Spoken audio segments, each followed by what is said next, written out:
claims that 30% of U.S. adults have not purchased a certain brand because they found the advertisements distasteful.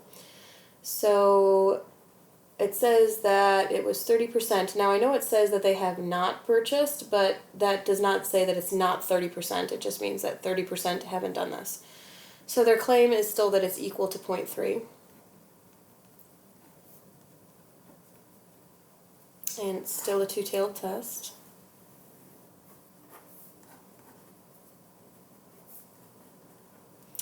We're going to use p-values again, but this time we're going to use our calculator. So n is 250, p is 0.3, q is 0.7. We don't need to figure out p hat because the calculator doesn't need it. X is 90, says that 90 said yes, and alpha is 0.10. So if I grab my calculator,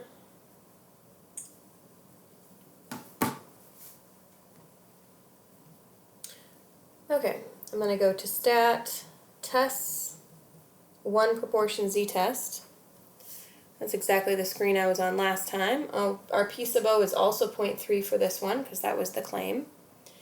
Our x is 90, and our n is 250. And this time it's a two-tailed test, so we're picking that not equals to. I don't know if I explained that well enough the first time. It is always the alternative that you're highlighting on that one.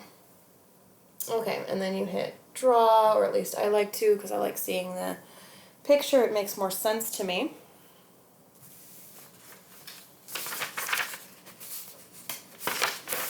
You can toss the 8 copies that I've done this on today. Okay, now this time, instead of looking at the z-score on the left, because I'm not using rejection regions, I'm just using p-values, I'm going to look at the number on the right. It says that my p-value is 0.0384, and I don't need to multiply that by 2, because it's already done that for me. So this is the p-value equals 0.0384, which means that my p-value is less than alpha, which means that it would be like in the rejection regions. So I'm going to reject the null, which also means I'm rejecting the claim. So I'm going to reject the null and the claim that 30% did not purchase a brand because they hate the ads. All right, finally back to the end again. Hopefully this one's stuck. Your homework is page 391, 3 through 6, number 9. You need to use rejection regions in a table. And that's like example 1 we did on our note sheet. Example 11, or number 11, is like example 2. Number 13 is like example 3. And number 15 is like the one we just did, example 4.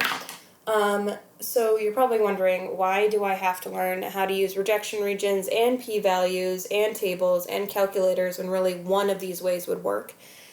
Because you need to figure out what works best for you. So I'm going to make you do each way one time, and then you're going to pick for your hypothesis test project what you like to use, and then when you're on the AP exam, you have to be able to do both with rejection regions and p-values. Alright guys, I hope you have a great day. Oh, Kitty says hi. Hi Kitty. Hope you guys have a great day. I miss you a whole bunch. Have a good day.